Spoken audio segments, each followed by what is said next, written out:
오늘 이 시간 우리에게 주시는 하나님의 말씀, 사도행전 9장의 말씀입니다.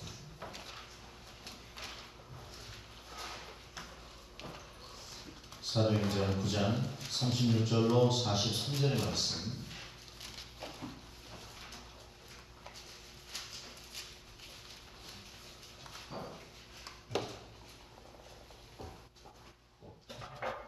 다 같이 합독하겠습니다. 요바에 다비다라 하는 여 제자가 있으니 그 이름을 번역하면 돌아가 선행과 구제하는 일이 심히 많더니 그때에 병으로 죽음에 시체를 씻어 바라게 보이니라.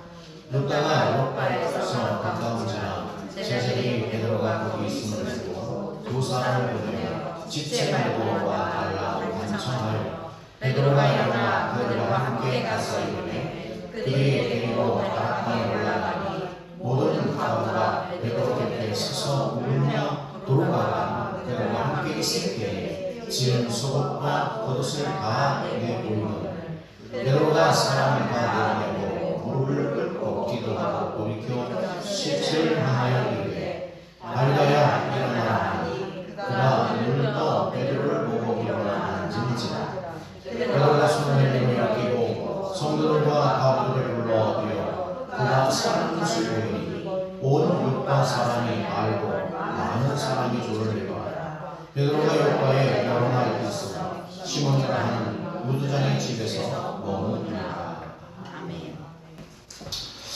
네, 무두장의 집이라고 하는 그 요파는 해안가, 지금도 가서 그 해안가 그 무두장의 집에 가보면은 바로 그 해안 옆에 지어진 집으로서 지금도 약간의 흔적은 남아 있습니다. 그래서 지금 무두장의 집이었다라고 하는 그 집이 건물이 남아 있고요.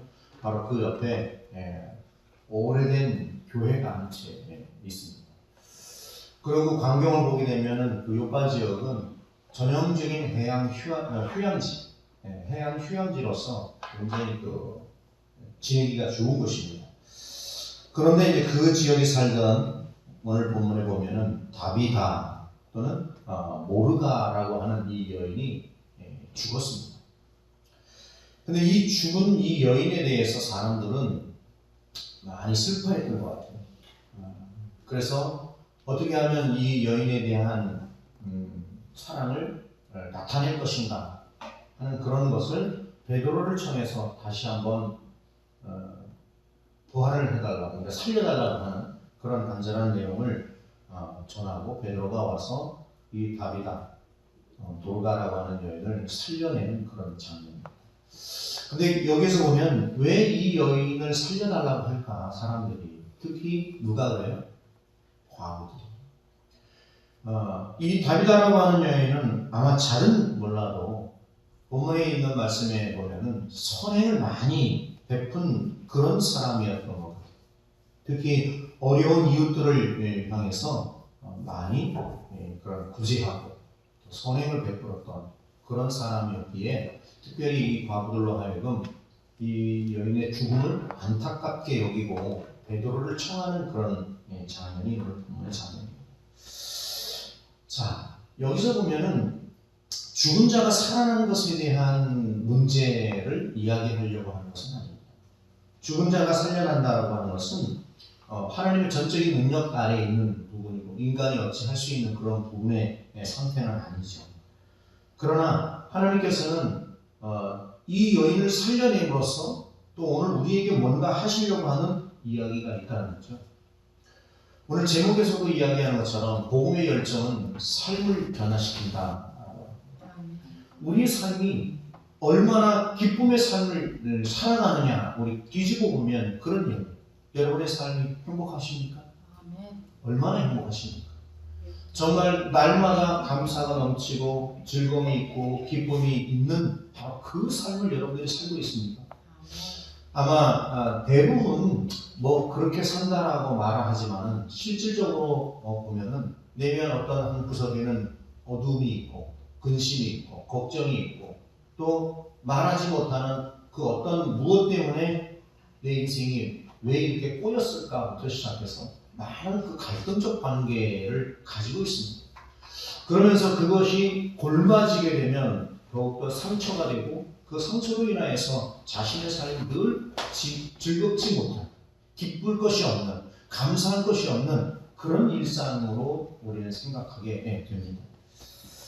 그러면 어떻게 삶을 변화를 시켜야 될까? 즐거움의 삶으로 변하기. 그냥 뭐 어떤 지금의 일탈이 아닌 지금의 이 삶이 즐겁다라고 하지만 정말 이 즐거움을 넘어서 열정적인 삶을 살아갈 수 있는 그 삶으로의 변화를 우리는 살아가야 되는데 어떻게 그렇게 살 수 있는 거죠? 날마다 보여지는 삶의 모습은 어떻습니까? 보여지는 것이 즐거운 삶만은 아니잖아요. 날마다 일상이 사람들이 쳇바퀴 돌듯이 그런 일상 아니에요? 만나면 뭐 좋은 친구가 아니라 만나는 그 상대 또한 만나는 그 어떤 일 그것 때문에 상처가 되고 그것 때문에 힘들고 그것 때문에 어려움을 당하는 그 일상이 우리의 일상입니다. 삶의 자리에서 오는 많은 일들이 있는데 그 일들이 오늘 과부들이 맞닥뜨린 바로 이 다비다의 죽음과도 같은 겁니다. 이 여인은 늘 섬기는 사람이었어요. 그래서 늘 선행을 베풀고 구제를 베푸는 바로 그런 사람이었어요. 근데 그런 사람이 어느 날 병들어 죽었다는 겁니다. 그랬을 때 이 여인들이 당하는 그 실망감 또는 좌절감 또 한편으로는 어찌 해야 할 바를 모르는 그 안타까움이 바로 우리의 현실과 다를 바 없다는 거죠.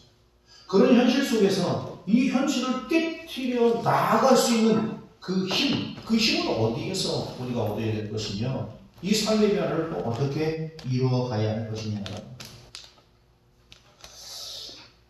제가 가끔 그 교회사적인 이야기를 많이 합니다만은 1900년경에 우리나라에 들어왔던 기일이라고 하는 또는 게일이라고 하는 선교사가 있었습니다. 이 선교사는 원산 지역을 중심으로 해서 선교를 했던 사람입니다. 그런데 우리나라에서 부흥회라고 하는 그런 신앙 운동이라고 하는 그것을 그래도 가장 최초적인 개념에서 일으켰던 것이 바로 원산입니다. 물론 지금은 우리가 가볼 수 없는 곳이지만 원산이라고 하는 것은 또 6.25 때에도 마지막 그 철수를 했던 곳이 바로 원산이긴 하죠. 자, 그런 지역에 기일 선교사가 들어가서 복음을 전하게 됩니다. 근데 복음을 전한다는 게 그 당시에 굉장히 어려웠어요. 특히 이 강원도 지역 이쪽은 또 서울과는 또 다른 어떤 지역입니다. 서울은 유생들이 많고 그리고 관리직이 많다 보니까 이성적으로 아주 팽배해서 자기만의 어떤 그 철학이 있는 사람들이잖아요. 유교 사상. 그러니까 복음을 전해서 그들에게 복음을 심겨준다라고 하는 것이 굉장히 어려웠어요. 그러나 반면에 원산 지역이나 이런 해안가는 또 뭐가 많아요? 미신을 많이 씁니다. 그래서 우리가 잘 알고 있는 것처럼 미신을 어느 정도로 섬겼나 보면 우리나라는 보면은 전통적으로 미신에 대한 것은 두 가지의 신을 크게 섬깁니다. 하나는 뭐냐면 계절마다 드리는 한울림이라고 하는 게 있어요. 그러니까 하나님하고는 다른 개념이에요. 그러나 그래서 이 한울림이라고 하는 여기에 기양제를 드리게 되어 있습니다. 계절마다. 그리고 작게는 바로 신령이라고 하는 거죠. 신령. 그리고 조상신을 섬기게 됩니다.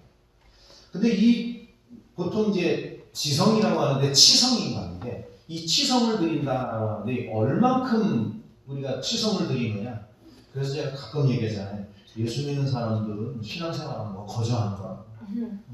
정말 이 사람들이 드리는 이 무속적인 행위, 이 미신적인 행위를 보면은 예수 믿는 사람들은 거저하는 거예요. 진짜 보세요. 일단 이 신령님과 조상님한테 드리는 이 치성이라고 하는 것은요. 일단 가묘가 있어요. 집안마다. 가묘는 뭐예요? 어르신들이 또 가정에서 누군가가 죽으면 바로 매장하지 않습니다. 일단 가묘 안에 시신을 넣어서 썩어서 없어질 때까지 뼈만 남을 때까지 3년을 두게 돼 있어요. 그동안에 뭐를 해요? 날마다 가서 제사를 드리는 거예요. 그리고 조상을 섬기는 것도 신주단지가 또 따로 있어요. 가묘도 있지만 신주가 또 따로 있습니다. 그래서 아침 저녁으로 그리고 보름에 한 번씩 고사를 지내요. 그뿐만이 아니라 안방에는 실ong이라고 하는 그 조상 단지가 따로 있습니다. 안방에 있는 조상 단지. 주방에는 뭐가 있어요? 주방에도 성주독이라고 하는 게 있어요. 여러분들 우리가 그 지금 성리 뜨죠? 지난번에 제가 말씀드렸잖아요. 성리가 어디에서 온 거예요? 여기서 왔어요. 그래서 이 주방 안에는 그야말로 이 여인을 위한 안주인을 위한 그런 조왕님을 모시는 신단지가 따로 있고, 그리고 가장을 보호하기 위한 그런 성주독이 또 따로 있고, 뒷마당에는 즉 터줏대감을 위한 섬김이 또 따로 있어요. 이렇게만 섬기는 게 아니에요. 틈틈이 또 뭐를 해요? 전집에 찾아가서 점을 치고 무당을 불러서 구슬하고, 이게 360일 돌아가는 거예요. 360일. 근데 이럴 때마다 이 사람들이 이런 신을 섬기기 위해서 어떻게 합니까? 목욕제계하고, 이건 엄동설에도 설안에도 하는 거예요. 주일날 예배드리러 오면서도 목욕을 안 하고 오는 사람들도 태반인데, 네? 이러한 행위를 하면서 이 사람들은 정말 자신들의 조상과 자신들의 어떤 숨겨야 할 이들에 대한 제의적 행위를 하기 위해서 온 정성을 다했다. 그리고 1년에 전계은이라고 하는 사람이 기일 선교사를 만나게 됩니다.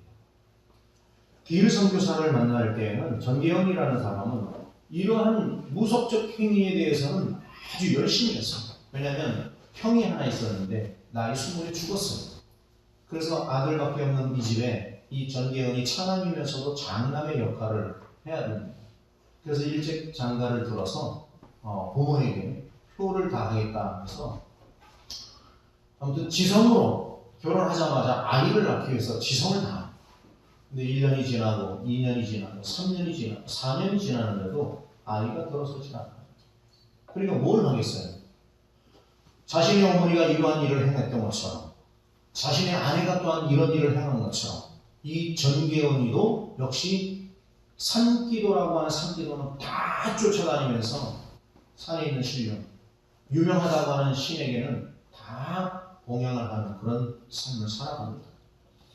그러다가 어느 날 기일 선교사에 대한 예수쟁이에 대한 이야기를 듣게 됩니다. 그리고 그분을 찾아가서 대화를 하던 중에 부활이여 생명이신 그분을 통하면 죽은 자가 살아나는 그 역사를 통하여서 하나님의 전능하심을 경험하게 되면 하나님의 은혜의 날개 아래서 자신의 삶이 변화된다라고 하는 사실을 깨닫게 됩니다. 그래서 전계은은 되돌아와서 무려 이 기일의 집까지 가려고 하면 60리길을 걸어가야 됩니다. 60리길. 왕복 60리길이면 120리.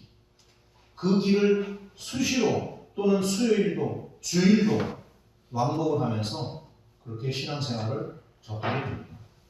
근데 여기서 예수를 믿기로 작정한 그 순간 집에 가서 모든 신죽단지, 신, 가문을 다 때려 부십니다. 그럴 때 아버지가 어떻게 하겠어요? 문중들은 물론이고 아버지가 도저히 안 되니까 이 아들을 죽여버려야지. 그리고 작두를 꺼내서 모가지를 끌어다가 작두에 놓고 밟을 준비를 하고서 믿을 거냐 안 믿을 거냐 묻죠. 그럴 때 이 아들 전계은이가 뭐라고 하냐면 아버지 뜻대로 왔어요. 결국 그 아버지는 전계은의 그 고집에 꺾이고 말죠. 그래서 결국은 그러고 나서 그 동네 전체의 모든 신주단지가 없어지고 가묘가 없어지고 이 우상을 섬기는 모든 것이 회파됐습니다. 그리고 전계은은 결국 목사가 되었습니다. 이뿐만 아니라 당시의 원산에 있었던 가장 큰 절이 하나 있습니다. 절의 주지였던 이재화라고 하는 사람도 길 선교사를 통해서 예수를 믿고 그 절을 뛰어쳐 나갔다는 겁니다. 그런 것들이 어디에서 왔을까? 오늘 죽은 자를 살린 그 예수, 그 예수의 경험이 오늘 나의 경험이 되었기 때문에 그렇다는 겁니다. 그래서 이 원산 지역은 사실은 평양 도흥 대성회를 일으키는 원동력이 되었던 바로 그러한 것입니다. 그래서 이 원산 지역을 보면은 그렇습니다. 정주 사람 모학수라고 하는 그런 사람, 또는 싸움만 하고 술만 먹다가 벙어리가 되어서 귀신에 붙들려 살던 이 갑바치, 이 고창익이라는 사람도 있습니다. 갑바치는 바로 이게 가죽을 다루는 사람, 천민 중에서도 가장 낮은 천민. 이 갑바치는 대문으로 절대로 다닐 수 없습니다. 개가 다니는 개구멍으로밖에 다닐 수 없는 사람이 바로 이 갑바치. 이 갑바치라고 하는 이 고창. 그런가 하면 지금은 미술을 하는 사람들은 뭐 화가라고 해서 대우를 받습니다만, 이때 당시에는 이 난을 그리는 것, 동양화 빼놓고는 다 황제이라고 했어요. 그래서 굉장히 천민시했던 김중건, 그 다음에 서광사 주지였던 이재, 머슴살이하는 김수도, 유부녀를 상해시키고 도망온 차을경, 차준경, 황찬식, 전계원, 이런 사람들이 이 원주 지역에서 예수를 믿기로 작정하고 예수 믿기에 열심을 다했던 사람. 이 사람들은 이 원주 지역에서 삼상을 했는데, 삼상이라는 게 뭐냐면 3대 원칙이 있어요. 열심히 기도하자, 열심히 성경을 읽자, 열심히 전도하자. 이게 3대 원칙입니다. 그리고 3대 사업이 있었습니다. 무식한 교인들에게 성경을 읽도록 한글을 가르치자라고 하는 것, 가묘와 신주를 불살라 우상을 없앤다, 상투를 잘라서 사회를 개혁한다라고 하는 것이 3대 사업이었습니다. 이러한 사업, 이런 원칙을 세울 수 있었던 것은 하나님의 역사를 전적으로 경험했기 때문에 주지임에도 불구하고 절간을 뛰쳐나올 수 있었던 것이고, 자신이 어떤 그런 천민의 상태였지만 예수를 접할 수 있었던 것은, 예수를 믿는다라고 하는 것은 자기 이기주의적인 이성으로 믿는 것이 아니라는 거예요. 제가 늘 말씀드리지만 이성이라고 하는 것으로 우리가 예수를 믿을 수 있을 것 같으면 이 세상에 학자들은 다 믿어야 됩니다. 근데 안 되죠. 그게 왜 그러냐면 학자들이 믿을 수 없는 거예요. 왜? 학자들은 1 더하기 1이라고 하는 것이 1 더하기 1이 2라고 하는 것이 논증이 되어야 믿는 사람인데, 근데 우리는 창세기 1장 1절을 딱 펴면 거기서부터 막히죠. 하나님께서 태초에 천지를 창조했다. 창조라는 것은 만들어졌다는 거예요. 근데 그것이 하나님이라는 거죠. 그 사실이 논증될 수 있는 문제가 아닙니다. 생각해보세요. 우주에 지구가 떠 있습니다. 이건 무엇으로 논증합니까? 물론 과학적인 여러 가지로 이야기합니다만 그런 것들이 지구상에 몇 개가 있어요? 무려 별이라고 하는 것이 3천억 개가 넘는다고 하죠. 근데 그런 것이 3천억 개가 넘는다는 거예요. 그러면 결국은 우주 안에 있는 지구와 같은 이런 별이 얼마가 있는지를 모르는 것과 같은 얘기입니다. 이런 것을 과학자들은 논리를 통해서 이야기를 하지만 성경이라고 하는 것은 논리로 이야기가 되지 않습니다. 동정녀의 탄생 논리로 됩니까? 믿음으로 되는 것입니다. 죽은 자가 살아나는 오늘의 이 기적, 무슨 논리로 이 문제를 우리가 이해하겠습니까? 그렇기 때문에 당시의 유학층에서는 믿을 수가 없는 거예요. 소위 말하는 지식층들에서는 믿을 수가 없는 거예요. 그러나 오늘 여기서 이야기했던 모학수라고 하는 정주 사람 이창식이라고 하는 사람, 술만 먹다가 벙어리 귀신에 들려서 살던 갑바치 고창익이라고 하는 이런 사람들은 천민의 사람이었어요. 자신의 것이 크게 있지 않는 우상만 제거해버리면 되는 바로 그런 사람들이었던 거죠. 오늘 우리는 우리의 삶의 변화를 원합니다.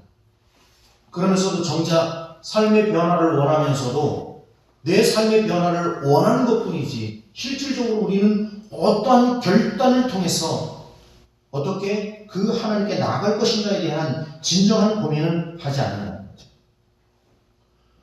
오늘 우리도 죽은 자가 살아나는 이 능력을 입어야 될 줄로 믿습니다. 그래야만이 우리의 삶의 자리를 변화시킬 수 있다는 거예요.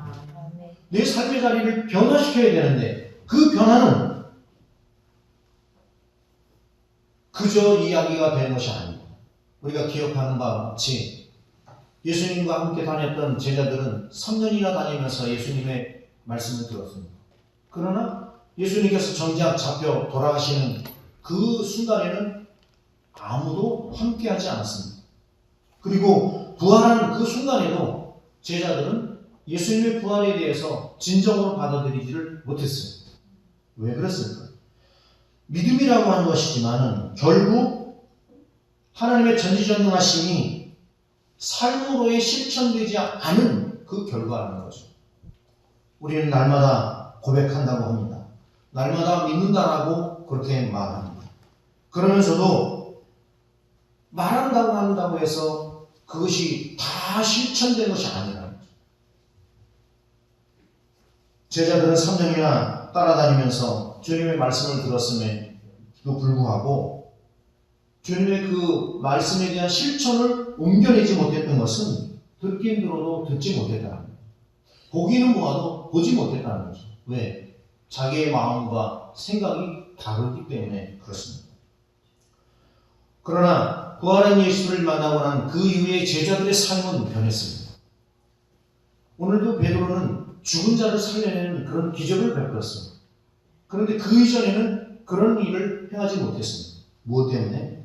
듣긴 들어도 보기는 보아도 온전히 듣지 못했고 온전히 깨닫지 못했기 때문에 그렇습니다. 오늘 우리도 이러한 능력을 입어야 됩니다. 죽은 자를 살리는 그런 능력을 통해서 내 삶의 변화를 일으켜 가야 된다는 거죠. 변화는 내 삶의 결단이에요. 삶의 결단이 뭐냐? 결단한다는 것은 실천하여 행동으로 옮긴다는 거예요. 아무리 내 머릿속에 좋은 계획이 있을지라도 그것이 옮겨지 실행되지 않는다면 그게 뭡니까? 한낱 거품에 지나지 않죠. 그 거품에 지나지 않는 것을 오늘 우리는 삶의 실천으로 드러나도록 해야 한다는 겁니다.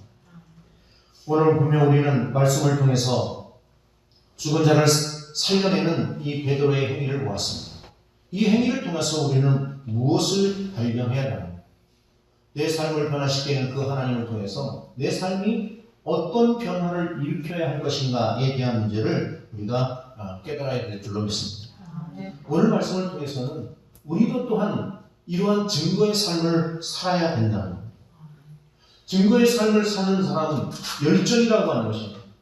들은 바에 대한, 접한 것에 대한 증거의 삶을 열정적으로 살아가야 된다는 거죠.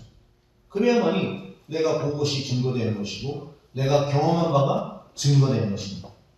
그저 머릿속으로 이해만 하고 내 가슴속에 품는 것으로 끝이 난다면 그것은 경험한 바가 없는 것과 다를 바 없습니다. 그렇기 때문에 우리는 오늘도 증거의 삶을 살아가야 될 줄로 믿습니다. 증거하는 삶을 살아가십시오. 오늘도 내게 주어진 것이 하나님께서 내게 베풀어 주신 은혜의 결과인 것을 우리가 기억해서 오늘도 우리의 삶 가운데 만나는 많은 일들 가운데 증거자의 삶을 살아서 하나님께 영광되게 하시길 바랍니다. 또한 다비다는 다른 제자들처럼 눈에 띄는 어떤 그런 활동을 많이 한 사람이 아니에요. 오늘 이 다비다가 죽었을 때에 선행과 구제를 했다라고 하는 이 내용이 알려졌지만 사실은 이 내용이 많은 사람들에게 알려져서 그것이 부각되고 드러나는 삶을 살았다는 이야기는 아닙니다. 비로소 이 여인이 죽었으므로 그의 행적이 전에 선한 일을 행했고 또한 구제에 힘썼다라고 하는 것이 이제 드러난 것입니다. 그런 것처럼 오늘 우리도 이 다비다처럼 눈에 띄기 위한 그런 활동을 하는 것이 아니라 하나님께서 보시기에 좋은 삶의 사역을 우리도 살아내야 한다는 겁니다. 그래서 사람들이 나를 보았을 때에 정말 구제하고 선한 일에 힘쓰고 있는 그러한 삶의 우리의 모습을 볼 수 있도록 우리도 삶의 드러남이 있어야 될 줄로 믿습니다. 그래서 이러한 것들이 오늘 이 베드로를 통해서 더욱더 크게 능력으로 나타난 것은 살려냄을 받은 것이죠. 그런 것처럼 우리도 믿음의 어떤 삶의 변화를 통해서 삶의 변화가 일어나야 돼요. 죽은 자가 살아나는 그런 변화가 있었듯이 우리의 삶도 변화가 있어야 된다. 예수를 믿는다는 것은 바로 변화입니다. 우상을 깨트리는 그런 변화, 또 하나님을 알지 못했던 것에서 아는 것의 변화, 이런 삶의 실천을 통해서 우리의 삶이 어떻게 바뀌어갈 것인가에 대한 진정한 고민이 있어야 될 줄로 믿습니다. 오늘도 이 말씀을 통해서 우리의 삶이 주님 때문에 변화되어지는 그런 놀라운 경험을 이루어 보시기를 바랍니다. 그래서 내가 속하여 있는 바로 그것이 삶의 열정으로 인하여서 변화될 수 있도록, 그리고 그 변화를 통해서 하나님께 영광되고 우리의 삶이 늘 주님 때문에 즐겁고 기쁘고 감사가 넘치는 바로 그 삶의 주인공이 바로 내가 될 수 있도록 오늘도 부활하신 그 예수를 경험하는 저와 여러분들을 주님의 이름으로 축원합니다. 거룩하신 아버지 하나님 감사합니다. 세상에는 많은 우상이 있고 그 우상들을 타파해야 할 것이 있지만 정작 내 안에 감춰져 있는 우상과 내 안에 갇혀져 있는 그런 허황된 것들을 우리가 깨트려 버리지 못하고 있지는 않는지 되돌아볼 수 있도록 주여 도와주옵소서. 하나님을 전적으로 경험하고 부활을 경험함으로 인하여서 내 안에 감춰져 있는 우상과 내 안에 갇혀져 있는 나만의 것을 깨트려 버리고 변화되어서 내 삶의 자리가 주님 때문에 즐겁고 기쁘고 감사가 넘치는 바로 복된 삶이 되게 하시고 오직 하나님께 영광이며 또한 하나님의 삶의 증거자의 우리가 되게 하여 주시옵소서. 그리하여 이 삶의 변화를 통하여 날마다 우리의 삶이 즐겁고 기쁘고 감사가 넘치는 복된 삶이 되도록 아버지 하나님 인도하여 주시옵소서. 오늘도 인도하시는 그 하나님 앞에 감사와 찬송과 영광이 돌려지기 원하며 예수님의 이름으로 기도합니다. 아멘.